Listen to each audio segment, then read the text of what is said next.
Outpost Kestrel trembled beneath the roar of the drones. Explosions tore through the fog, and the frozen ground erupted in flames. Amid screams and failing alarms, a woman knelt over a wounded soldier. Steady hands, cold eyes, controlled breathing. When the last command post fell, everyone looked at her. There were no more superiors, no communications, only silence and the sound of war drawing closer. She opened the power compartment of the auxiliary radio, insulated the wires with medical tape, and reconnected the short-range transmitter. The frequency hissed and her voice echoed through the air. "This is Captain Claire Donovan. Kestrel still stands." The soldiers looked at each other. The medic was now the command. And in that moment, at the heart of chaos, it became clear. War isn't always won by those who fire the bullets. Sometimes, it's by those who stop the bleeding and refuse to give up.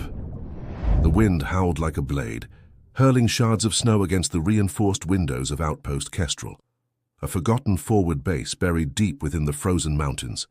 Outside, the horizon stood motionless, an endless white, broken only by antennas bent under the weight of ice. Inside, however, everything vibrated with restrained tension. The low hum of the generators, the snap of frozen cables, the rhythmic beeping of monitoring instruments. At the center of the infirmary, a woman with a calm face and a clinical gaze adjusted the pressure valve of an oxygen tank. The name tag on her uniform read, Captain Claire Donovan, Medical Flight Corps. Claire, 34, was the kind of presence few noticed at first, but no one forgot afterward. The kind of woman who thinks before acting, but when chaos erupts, she acts first and explains later. The daughter of a helicopter engineer and a rescue paramedic, she grew up surrounded by stories of crashes, evacuations, and flights that danced on the edge of survival. From an early age, she learned a simple truth: fear is inevitable. But hesitation, that one kills. Trained in flight physiology and combat trauma, she became a specialist in medical evacuation under extreme temperatures. That's why she was assigned to the most remote and inhospitable post in the north, the one pilots grimly called the last before the silence. At Kestrel, the nights were endless, and every face bore the weight of exhaustion.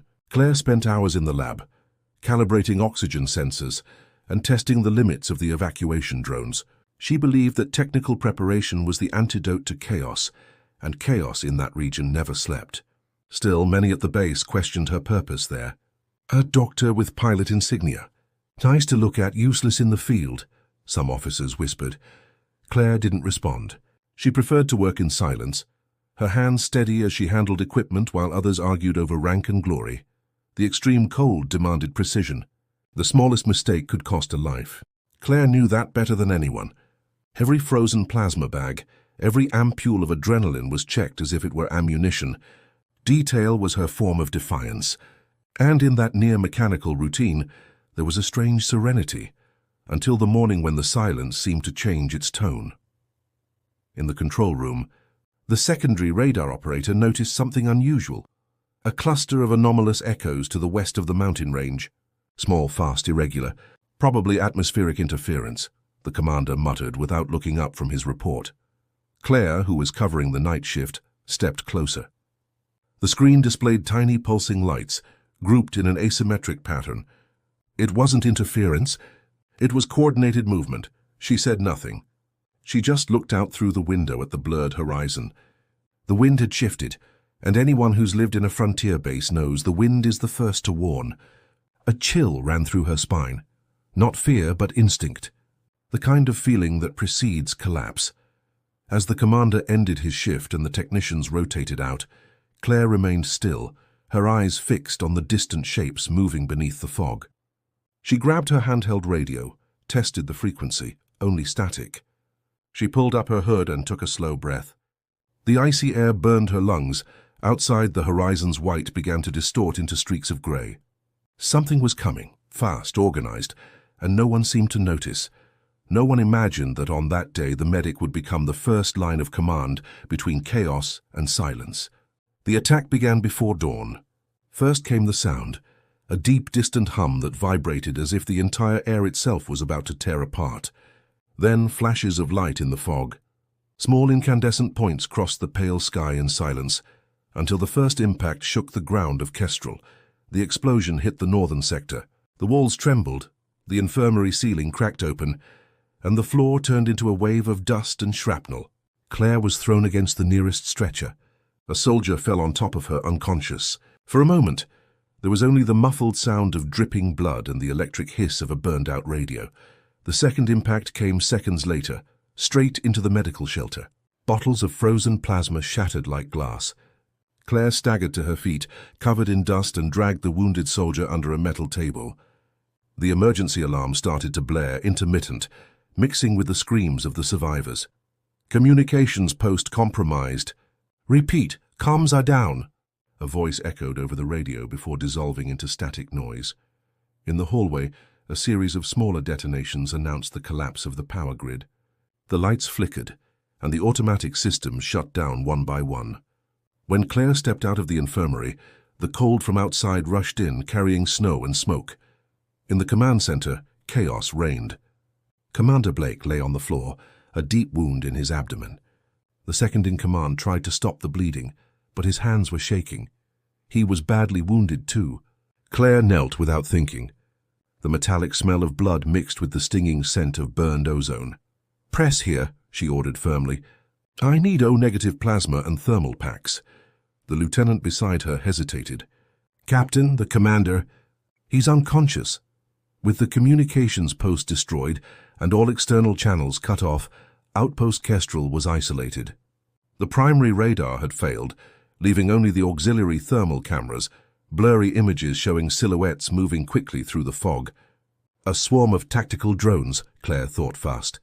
She ordered the immediate evacuation of the wounded to the underground hangar, the only space with structural shielding. She gathered a small team and began improvising a medical station right there, between supply crates and fuel barrels. Sergeant Hale, his face streaked with soot, approached her. "With all due respect, Captain. Who's in command now?" Claire looked up from the bandage she was tying and answered dryly, "Until the commander gets up, I am, by Contingency Protocol Alpha 9, the highest-ranking officer, regardless of role, assumes command in the event of total tactical command loss." The words echoed in the silence like a gunshot. While Sergeant Hale organized the evacuation of the wounded, Claire searched through the wreckage of the communications sector. She found a burned radio with a partially intact antenna circuit. She cut a piece of wire, connected it to a metal rod, and fixed it to the ventilation grid, creating an improvised antenna. Her voice came through the internal radio with a clarity that surprised even the veteran soldiers. "East Sector, do you copy?" "We've stabilized the wounded.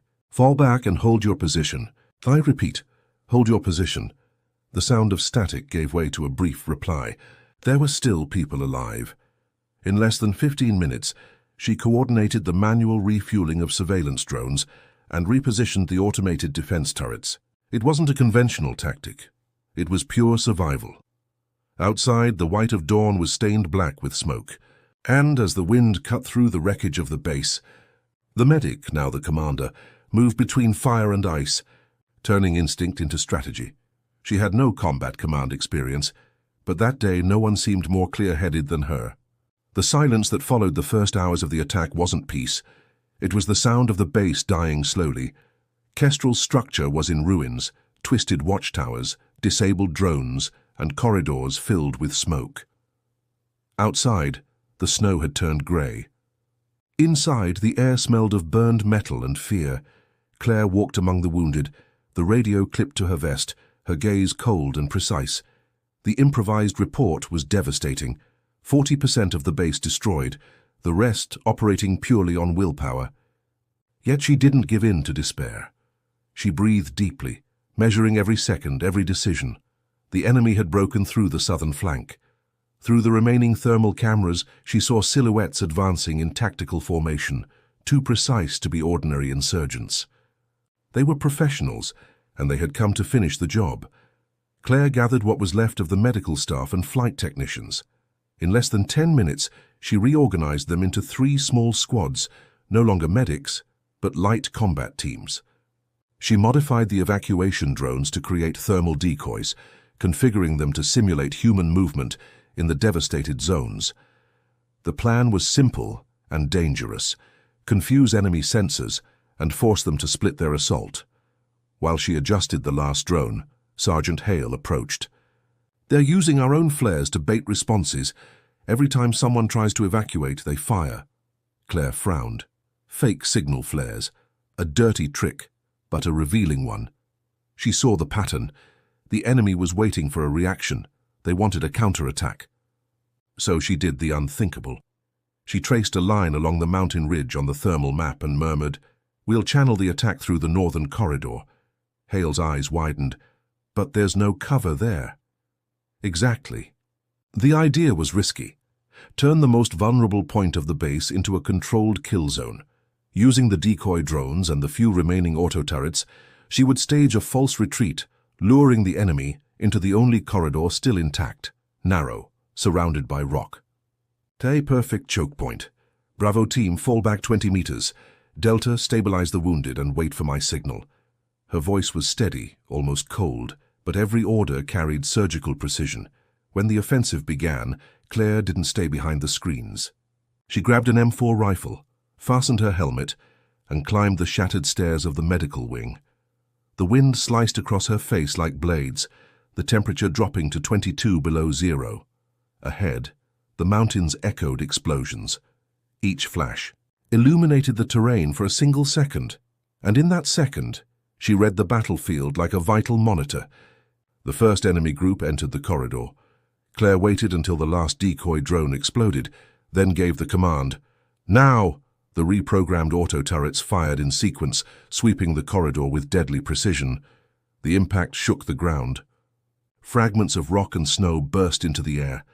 The thunderous roar echoed through the mountain range, but victory came at a cost. A nearby explosion brought part of the ceiling down, and Claire was thrown to the floor. The radio nearly slipped from her hand, but she held on. Her voice, ragged and breathless, still came through the internal channels. "Hold your positions, don't let them advance." With the last generator still running, she manually activated the aerial defense protocol, a system meant to protect aircraft, now redirected to sweep the enemy line. The drones rose like mechanical lightning, and the white sky filled with fire. When the noise finally faded, only the wind remained. The enemy had retreated, and Outpost Kestrel, against all logic, was still standing. That night, the medic didn't just save lives, she saved the very meaning of command. The attack ceased shortly before 6 in the morning.